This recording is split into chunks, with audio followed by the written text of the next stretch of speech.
ডিমের ঝোল খেতে আমাদের বাড়ির সবাই ভীষণ ভালোবাসে। বিখ্যাত কোরিওগ্রাফার ফারাহ খানের ডিমের ঝোলের রেসিপি দেখে মনে হলো খুব সহজ একটা রেসিপি, বানিয়েই দেখা যায় কেমন হয়। খেতে এত ভালো হয়েছিল যে মনে হলো রেসিপিটা শেয়ার করি আপনাদের সাথে। হ্যালো নমস্কার, ইটস বাই মধুলিকা, আপনাদের সকলকে স্বাগত। ডিমের ঝোল বানানোর প্রথম ইম্পর্টেন্ট স্টেপটা হচ্ছে ডিম সিদ্ধটা ঠিক করে করা। আমি যেদিনকে ডিম সিদ্ধ করি সেই দিনই আমি ডিমটা আনি, ডিমটা যাতে রুম টেম্পারেচারে থাকে। জলের মধ্যে বেশ খানিকটা নুন দিয়ে জলটা যখন ফুটে ওঠে তখন দিয়ে দিই ডিমটা, এবং ডিমটাকে রান্না করি 10 মিনিট। প্রথম 3 মিনিট হালকা হাতে ডিমটাকে কন্টিনিউয়াস নাড়াতে হবে যাতে ডিমের কুসুমটা মাঝখানে থাকে। ডিমটা দেখুন এত সুন্দর সিদ্ধ হয়েছে এবং খোসাটা খুব সহজেই উঠে এসেছে। ডিমটার গায়ে এইভাবে চিড়ে নিতে হবে। এই ডিমের ঝোলটা বানানো ঠিক করলাম, তার একটা মুখ্য কারণ হলো ডিমের ঝোলে আলু ইউজ করতে বলেছে। আমি দুখানা মাঝারি সাইজের সিদ্ধ আলু 2 টুকরো করে কেটে নিয়েছি। এই ডিমের ঝোলটার জন্য একটা মশলা বানাতে হবে, তার জন্য 2টো মাঝারি সাইজের পেঁয়াজ কেটে নিলাম। এছাড়া লাগছে আদা।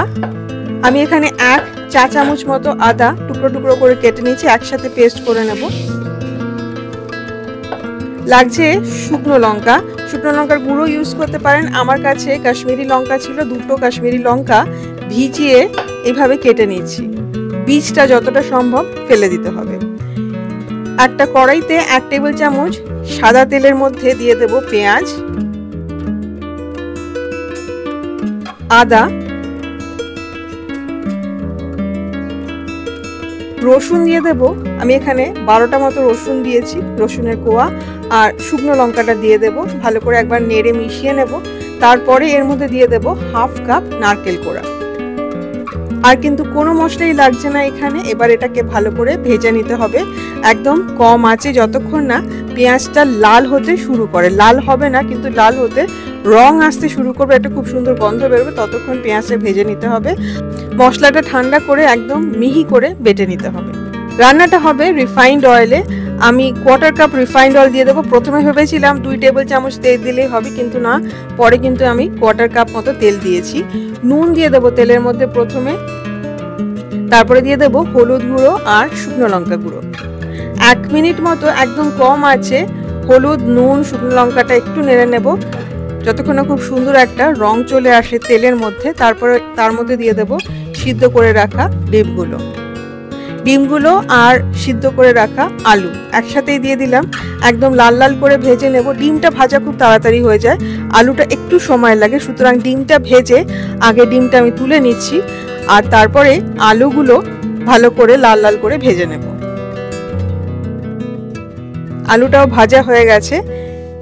বাকি যে তেল আছে তার মধ্যে দিয়ে দেবো সর্ষে ফোড়ন, 1/4 চা চামচ সর্ষে ফোড়ন, আর পেস্টটা দিয়ে দেবো, মশলার যে পেস্টটা বেটে রাখা হয়েছিল সেইটা। মিক্সি ধোয়া খানিকটা জলও দিয়ে দিলাম। হলুদ দিয়ে দেবো 1/4 চা চামচ, নুন দিয়ে দেবো স্বাদ মতো। আমি এখানে 1 চা চামচ নুন দিয়েছি। খুব ভালো করে মিশিয়ে মশলাটা কষিয়ে নিতে হবে যতক্ষণ না মশলাটা কষে গিয়ে তেল বেরিয়ে আসে। আমি মশলার সাথে শুকনো লঙ্কাটা পিষে নিয়েছি, সেটা যদি আপনারা না করেন তাহলে 1 চা চামচ শুকনো লঙ্কা কিন্তু মশলা কষানোর সময় দিয়ে দিতে হবে। মশলাটা খুব ভালো করে কষানো হয়ে গেছে। দিয়ে দেবো জল 1 কাপ। এই ডিমের ঝোলটা একটা ঘন ঝোল হয়, একদম পাতলা কিন্তু নয়, একটা ঘন ঝোল হয়, সেটাই কিন্তু খেতে খুব ভালো লাগে। এর মধ্যে দিয়ে দেব গরম মশলা গুঁড়ো। আমি বাড়িতে বানানো গরম মশলা দিয়েছি, আপনারা শাহি গরম মশলা দিতে পারেন 1/2 চা চামচ।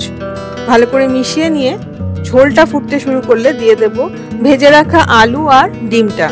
দুটোই সিদ্ধ করা আছে, সুতরাং আলাদা করে সিদ্ধ করার কিছু নেই, কিন্তু ডিম আর আলুর মধ্যে যাতে মশলাগুলো ঢোকে সেই জন্য ঢাকা দিয়ে 10 মিনিট একদম কম আঁচে রান্না করে নিতে হবে। মূল রেসিপিতে কিন্তু চিনির ব্যবহার নেই, কিন্তু আমি দেখেছি 1/4 চা চামচ চিনি দিলে কিন্তু টেস্টটা খুব ভালো আসে। মিষ্টি হবে না, কিন্তু স্বাদটা খুব ভালো আসবে। সেই জন্য আমি 1/4 চা চামচ চিনি দিয়ে ভালো করে মিশিয়ে নিচ্ছি। আপনারা যদি না চান নাও দিতে পারেন। 10 মিনিট বাদে পুরো রান্নাটা শেষ হওয়ার পরে ডিম আর গরম মশলা সব মিলে ঝোলের গন্ধটা কিন্তু একদম পাল্টে যাবে। আমি ডিমগুলো উল্টে দিচ্ছি আর দিয়ে দেব চিড়ে রাখা কাঁচা লঙ্কা। আমি এখানে 2টো কাঁচা লঙ্কা দিচ্ছি, চাইলে তার থেকে বেশি দিতে পারেন। যারা ঝাল বেশি খান তারা কিন্তু লঙ্কা কুচিও দিতে পারেন। সার্ভ করুন গরম গরম ভাত, রুটি বা পরোটার সাথে, 3টের সাথে এটা খেতে খুব ভালো লাগে। সার্ভ করুন ডিম, সাথে একটা আলু আর বেশ খানিকটা ঝোল দিয়ে। এই রেসিপিটা ফারাহ খানের এই বিখ্যাত এগ কারি রেসিপিটা অবশ্যই ট্রাই করবেন। আমাকে কমেন্ট করে জানাবেন যে আপনাদের কেমন লাগলো। যদি ভালো লাগে তাহলে শেয়ার করুন অ্যাটলিস্ট 5 জনের সাথে যারা রান্না করতে ভালোবাসে। ইটস বাই মধুলিকা যারা সাবস্ক্রাইব করেননি অবশ্যই সাবস্ক্রাইব করুন।